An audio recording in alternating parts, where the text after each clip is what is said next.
Good morning students. अभी हम class 12 के जो 3D पढ़ रहे थे उससे रिलेटेड आज क्वेश्चन सोल्व कर रहे हैं। तो हमारा सबसे पहला क्वेश्चन है, if a line makes angle alpha beta gamma with axis then prove that sine square alpha plus sine square beta plus sine square gamma equals to 2। अगर कोई भी स्ट्रेट लाइन एक्सिस के साथ अल्फा बीटा गामा एंगल बना रही है तो उसके डायरेक्शन कोसाइन सॉरी डीसी क्या होंगे, cos alpha comma cos beta comma cos gamma. और रिलेशन बिटवीन डायरेक्शन कोसाइंस क्या रहता है, cos square alpha plus cos square beta plus cos square gamma क्या रहता है, 1 रहता है। अब हम जानते हैं कि आंसर किसकी टर्म में चाहिए, साइन की टर्म में। तो cos स्क्वायर अल्फा को क्या लिख दूं, 1 minus sine square alpha plus 1 minus sine square beta plus 1 minus sine square gamma equal to 1। एक 1 से एक 1 कैंसिल आउट। अब देखिए एक और एक 2 माइनस कॉमन ले लिया sine square alpha plus sine square beta plus sine square gamma equal to 0। तो अगर इस कंप्लीट टर्म को आरएचएस में लेके जाएंगे क्या हो जाएगा, 2 equal to sine square alpha plus sine square beta plus sine square gamma. और आई थिंक यही हमसे क्वेश्चन में प्रूव करवाया हुआ है। तो इस क्वेश्चन टाइप के क्वेश्चन को कैसे अप्रोच करना है, अभी देखिए नेक्स्ट हमारा क्वेश्चन है, if a line makes angle alpha beta gamma delta with 4 diagonals of a cube then cos square alpha plus cos square beta plus cos square gamma plus cos square delta की value क्या होगी। तो सबसे पहले मैं एक cube बना लेता हूं और उसके बाद हम एजम्पशन स्टार्ट करते हैं। ये हमारा क्यूब है, ये मेरी एक्स एक्सिस है, ये वाई एक्सिस है और ये मेरा जेड एक्सिस है। Let's pause, side of cube है वो क्या है, ए है। साइड ऑफ क्यूब है वो ए है, तो मैं इसके नाम दे देता हूं ओ। ये हमारा ओरिजिन है 0, 0, 0। ये जो पॉइंट है ये एक्स एक्सिस पे पॉइंट है, ये पॉइंट है ए, इसका कोऑर्डिनेट है a, 0, 0। ये जो पॉइंट है, ये पॉइंट जो भी पॉइंट हो बी पॉइंट दे देता हूं। ये वाई एक्सिस पर है 0, a, 0। ये पॉइंट सी है जो जेड एक्सिस पर है 0, 0, a। आई बात समझ में, आप अगर इस टाइप से इसको देखेंगे तो फिर ये वाला जो पॉइंट है डी, ये किसमें, एक्स वाई प्लेन में। एक्स वाई प्लेन में जेड कोऑर्डिनेट क्या होगा 0, तो a, a, 0। उसके बाद ये वाला पॉइंट है ई, ये वाला पॉइंट किस प्लेन में है, वाई जेड प्लेन में। तो यहाँ पे एक्स कोऑर्डिनेट क्या होगा 0, तो 0, a, a। और ये वाला पॉइंट है वो क्या है, एक्स जेड प्लेन में ऐसे, तो इसमें वाई कोऑर्डिनेट 0 आएगा, एफ पॉइंट। तो ये आ गया हमारा 0 sorry a, 0, a Y sorry X Z plane में। अब रह गया ये वाला पॉइंट, ये वाला पॉइंट यहाँ पे स्पेस में क्या है, ये वाला कॉर्नर है, तो यहाँ पे एफ जी, ये वाला पॉइंट आएगा a, a। अब सबसे इंपॉर्टेंट काम है कि कोई भी एक लाइन जो इसके डायगोनल्स के साथ, सबसे पहले इसके डायगोनल्स क्या है, डायगोनल्स ऑफ क्यूब क्या है, diagonals of cube, diagonals of cube एक तो क्या है ओ जी, पता चल रहा है ओ जी। ये देखो ये अंदर का है, ये बाहर वाला है। और सेकंड है वो क्या है, ये बाहर वाला है पॉइंट सी डी, ओ सॉरी ओ एच लिख दिया मैंने, ओ जी सी डी। और 2 डायगोनल, ये बाहर वाला पॉइंट उठाओ, इधर अंदर वाला ओ ए। और फिर क्या है एक बी एफ। आई बात समझ में। अब देखो कोई भी लाइन इनके साथ अगर एंगल बना रही है तो एक तो लंबा तरीका यह है कि उस लाइन के डायरेक्शन कोसाइन या डायरेक्शन रेशियो मान लो a, b, c, फिर सोल्व करेंगे। लेकिन हमें इतना लंबा करने की जरूरत नहीं है, कोई भी रेंडमली लाइन हो सकती है स्पेस में। मैं क्या कर लेता हूं कि जो मेरी स्ट्रेट लाइन है वो ओजी के पैरेलल है। किसके पैरेलल है, ओजी के parallel. Let's pause my random straight line is parallel to OG। तो OG जो डायगोनल है इसके पैरेलल है। तो पहला जो अगर ओजी के साथ अगर वो स्ट्रेट लाइन अल्फा बना रही थी तो अल्फा की वैल्यू तो क्या हो गई, 0 भी। मानते हो बात? अब देखते हैं हम ओजी जो डायगोनल है इसके डायरेक्शन रेशियो निकालते हैं, फिर देख लेते हैं यही स्ट्रेट लाइन होगी हमारी ओजी। ओजी फिर देख लेंगे सीडी के साथ कितना एंगल बना रही है, ओए के साथ कितना बना रही है और बीएफ के साथ कितना एंगल बना रही है। तो OG direction ratio of OG क्या आएगा, x2 minus x1, a minus 0, a minus 0, a minus 0, a comma a comma a।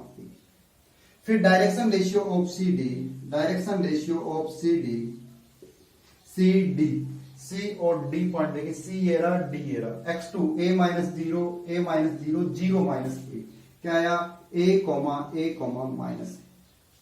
फिर direction ratio of O A, ओ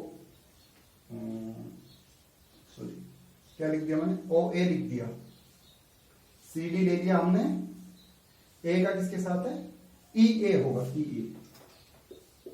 ठीक है, ये वाला डायग्राम ई ए।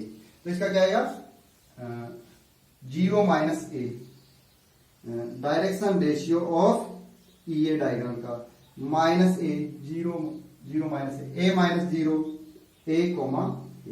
फिर रहेगा हमारा direction ratio of B F, B ये रहा और A minus 0, A comma 0 minus A comma A. तो अगर हमें इन सब के डायरेक्शन रेशियो मिल गए तो हम क्या कर सकते हैं, इसके और इसके बीच एंगल फाइंड आउट कर सकते हैं, और इसके और इसके बीच एंगल फाइंड आउट कर सकते हैं, इसके और इसके बीच एंगल फाइंड आउट कर सकते हैं। अभी देखो मैं डायग्राम इधर रफ कर रहा हूं, तो हमारा जो कॉस बीटा है वो क्या आएगा,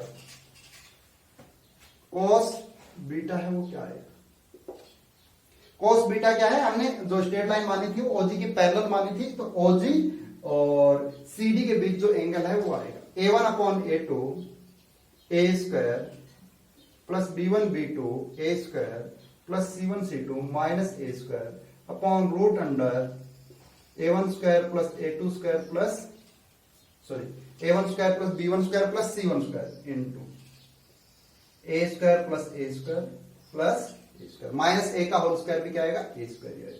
a स्क्वायर से a square cancel out, nominator में बन गया a स्क्वायर, ये बन गया √3a dot √3a, a square से a square cancel out, answer आया 1/3 cos बीटा। फिर हम निकाल रहे हैं cos गामा।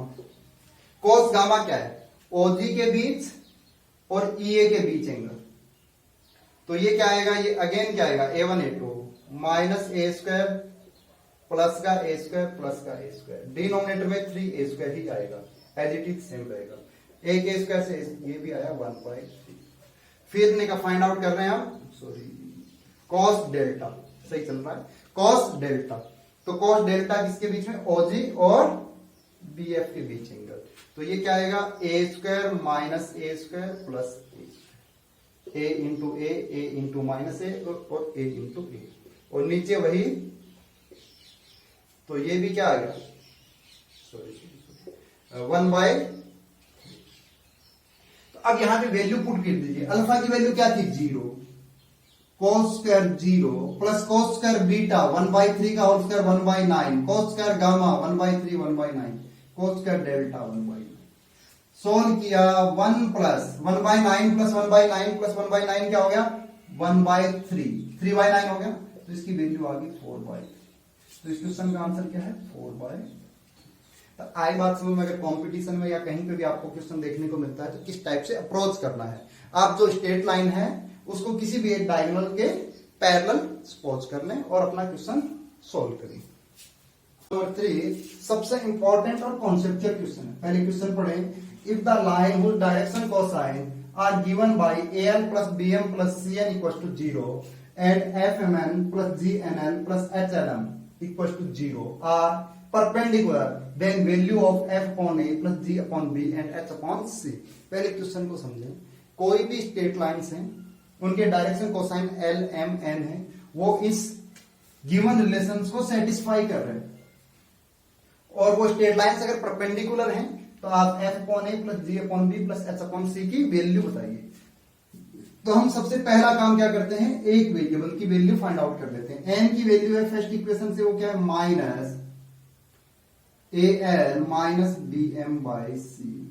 ये वैल्यू में इस सेकंड इक्वेशन में क्या कर देता हूं, पुट कर देता हूं। ध्यान से समझे, F M minus A L minus B M by C plus G L, N की तो हमें वैल्यू पुट करनी है, minus A L minus B M by C और प्लस एच एल एम। अब मैं पूरी इक्वेशन को साथ तो सी से मल्टीप्लाई करेंगे, अगर सी से मल्टीप्लाई करेंगे तो ये सी हट जाएगा और यहां पे सी आ जाएगा इक्वल टू 0। अब हम मल्टीप्लाई कर रहा हूं मैं अंदर, minus F M A L minus F B M square minus G A L square minus ji B L M plus H L M C equal to 0। अब मैं कंप्लीट इक्वेशन को एल स्क्वायर से divide कर रहा हूं, ठीक है, किससे, डिवाइड बाय एल स्क्वायर। तो क्या बन जाएगा मेरा equation, F M A L by L square minus F B M square by L square और minus G A L square by L square और minus ji B L M by L square और plus H L M C by L square equal to 0।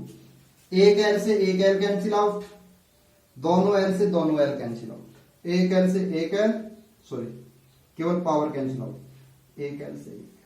तो हमारी equation है वो क्या बनी, minus F A M by L.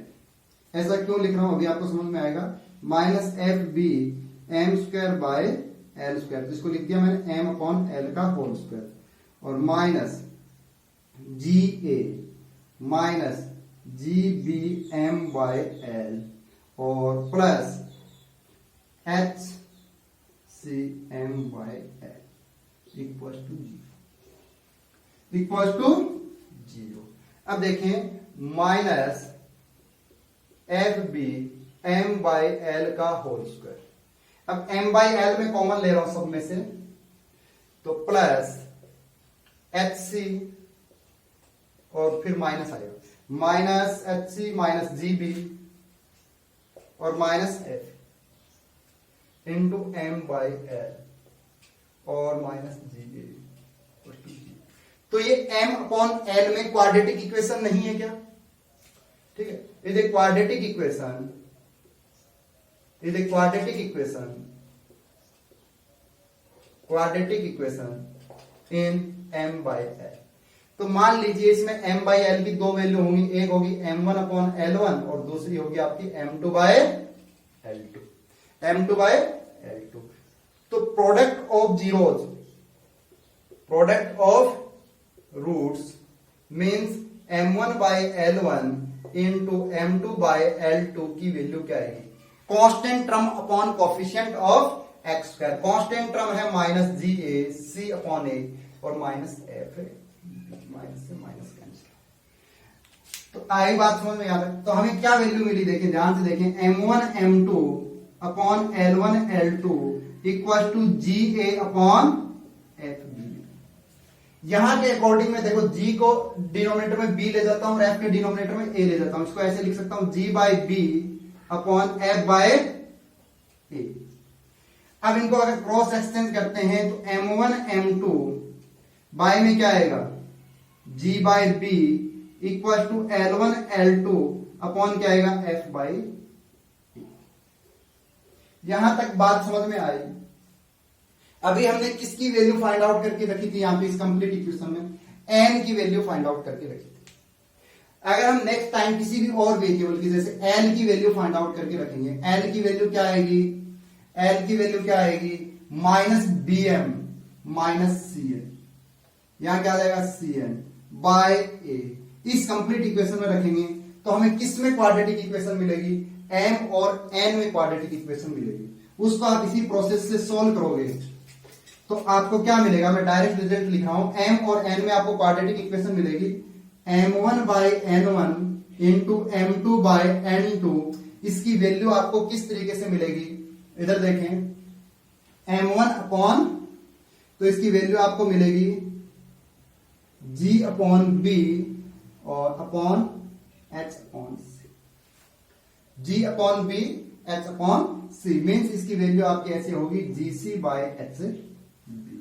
तो C को आप किसके, H के डिनोमिनेटर में और G को B, तो यहां से क्या आया, M1 upon M2 equal to G by B equal to N1 by N2 equal to H by C, और यही M1 upon M2 upon G by B किसके इक्वल है, equal to L1 L2 by F by A के। ये सारे मान लीजिए किसके इक्वल है, लेमडा के इक्वल है।